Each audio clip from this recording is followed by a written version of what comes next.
یہ آپ سب سے سوال ہے، یہ آپ سب سے سوال ہے، میں اپنے گریبان میں، آپ اپنے گریبانوں میں جھانکیے۔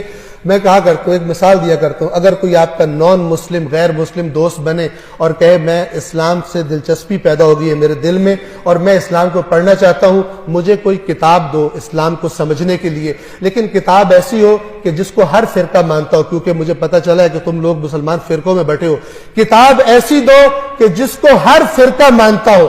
آپ کون سی کتاب دیں گے؟ جی قرآن دیں گے نا، اور کوئی کتاب نہیں ہے۔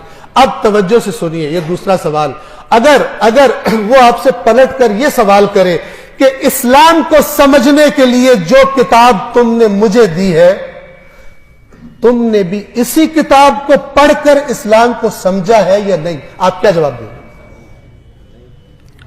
بڑے کم ایسے مرد پیدا ہوں گے جو کہے میں نے اپنا دین قرآن پڑھ کے سیکھا۔ یہ بہت بڑا ظلم ہے، یہ بہت بڑا ظلم ہے جس کی شکایت رسول اللہ قیامت کے دن کریں گے، میری امت نے قرآن چھوڑ دیا تھا۔ کسی کے پاس کوئی ایکسکیوز نہیں ہوگی، میں تو فلانا مولانا صاحب کی بات سنی تھی، میں نے فلانا، اللہ کہے گا میں ہر مولانا سے بڑا تھا، تم نے میری بات کیوں نہیں پڑھی، تم نے میری کتاب کیوں نہیں پڑھی؟ اگر گمراہ ہوئے ہو میری کتاب سے دور رہ کر، اس کے ذمہ دار تم خود ہو۔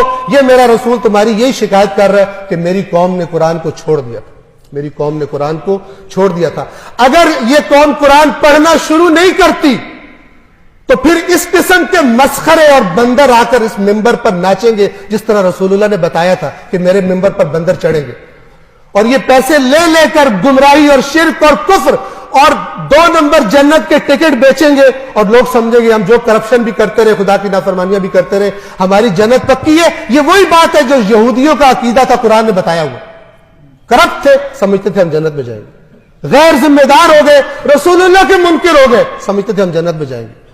خدا را قرآن مجید کو پڑھیے۔ بسم اللہ الرحمن الرحیم، قل هو اللہ احد اللہ الصمد لم یلد ولم یولد ولم یکن له کفوا احد۔ صدق اللہ العلی العظیم۔ والسلام علیکم ورحمۃ اللہ وبرکاتہ۔